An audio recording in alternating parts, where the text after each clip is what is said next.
경찰총국이 배후인 것으로 졸라게 추정되는 바입니다. 오늘날 정보전은 거창한 군사 영역을 넘어 사소한 개인정보에 이르기까지 그 영역이 안드로메다급입니다.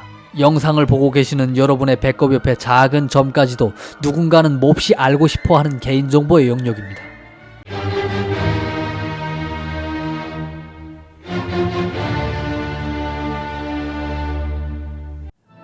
세계는 지금 연막 속에 치열한 전쟁을 벌이고 있습니다.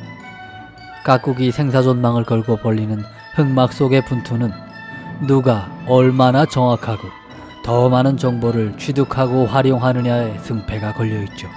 지금 이 영상을 보고 계신 여러분도 정보전에 휘말린 당사자 중에 한 명이고, 여러분과 함께 지내는 사람도 정보전의 영향을 받을 수 있는 사람이 될 수 있습니다. 우리가 특정 영상을 보고 듣고 글자 몇 자 남기고 주변인과 공유하는 어떤 것이 있다면 그것은 충분히 정보의 가치가 있다고 볼 수 있겠죠.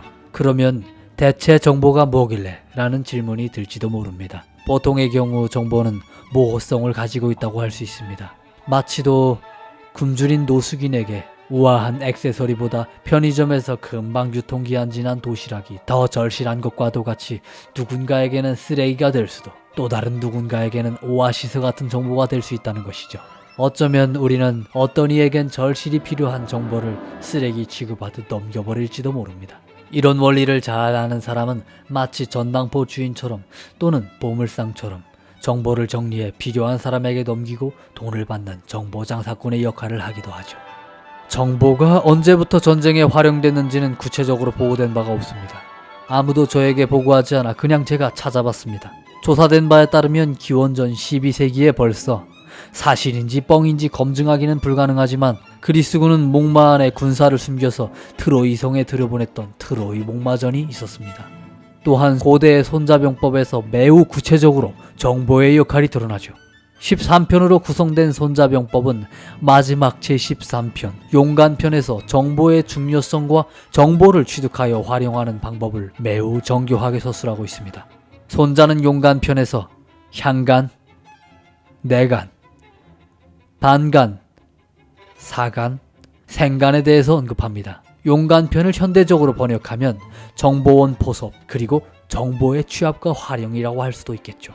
정보전의 중요성이 보다 부각되고 별도의 정보기관들이 기능을 수행하기 시작한 것은 제1차 세계대전과 2차 세계대전을 거치면서일 것입니다. 그리고 무엇보다 통신기술과 공격무기 기술의 발전으로 정보의 역할과 비중이 더 극대화되었다고 볼 수가 있을 것입니다. 정확한 정보를 바탕으로 정확하게 상대의 급소를 또는 조인트를 깔 수 있는 무기가 출현했기 때문이죠. 지난번에 저는 미국의 워싱턴에 위치한 스파이 박물관을 참관하면서 정보를 둘러싼 국가 간의 치열한 분투 과정을 엿볼 수 있었습니다. 작금의 정보전은 지상, 해상, 영공에서 동시에 정보쟁탈전이 벌어지고, 심지어 인터넷 댓글 공간에서도 치열한 심리전이 벌어지고 있죠.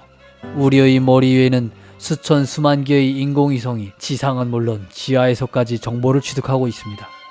미국의 GPS, 러시아의 글로나스, 유럽연합의 갈릴레오, 중국의 베이디오 등은 이미 독자적 위성 항법 시스템을 기반으로 지상으로부터 다양한 정보를 취합하고 있습니다.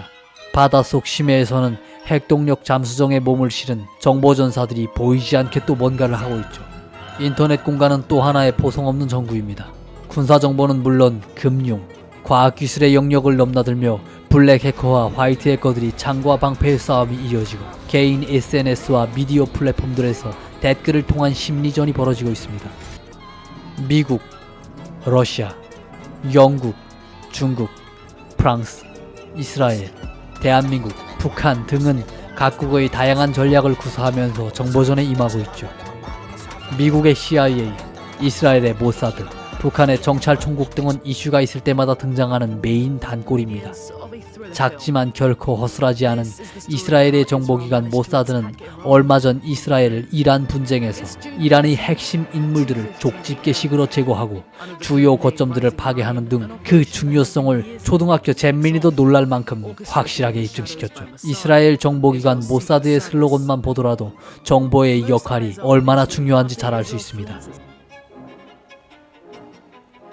북한의 정찰총국 역시 국제사회에 상당할 만큼 자기 존재감을 드러내고 있습니다. 홍길동, 임꺽정이 함께한 민족답게 부족한 자금을 곳곳에서 가로채고 있죠. 그런데 홍길동, 임꺽정 형님이 살아계셨다면 도시락 싸들고 따라다니면서 말릴 정도로 북한 정찰총국 산하의 해커들은 전 세계 금융기관을 대상으로 무차별적인 절도 행각을 이어가고 있죠.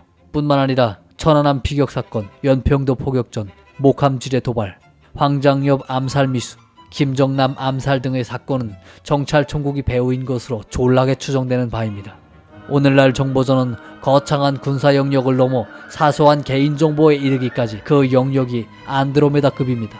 영상을 보고 계시는 여러분의 배꼽 옆에 작은 점까지도 누군가는 몹시 알고 싶어하는 개인정보의 영역입니다. 얼마 전 미성년들을 대상으로 홍채 정보를 취득하고 돈을 지급하는 정체불명의 기관이 있다는 뉴스를 접한 바 있습니다. 앞으로 인공지능의 진화와 사물 인터넷 등의 발전으로 정보의 중요성은 더 커지고 정보 쟁탈전은 더 고도화될 것으로 전망됩니다. 정보전이 고도화되는 지금, 그리고 미래를 대비하기 위해 우리는 무엇을 어떻게 준비해야 할까요?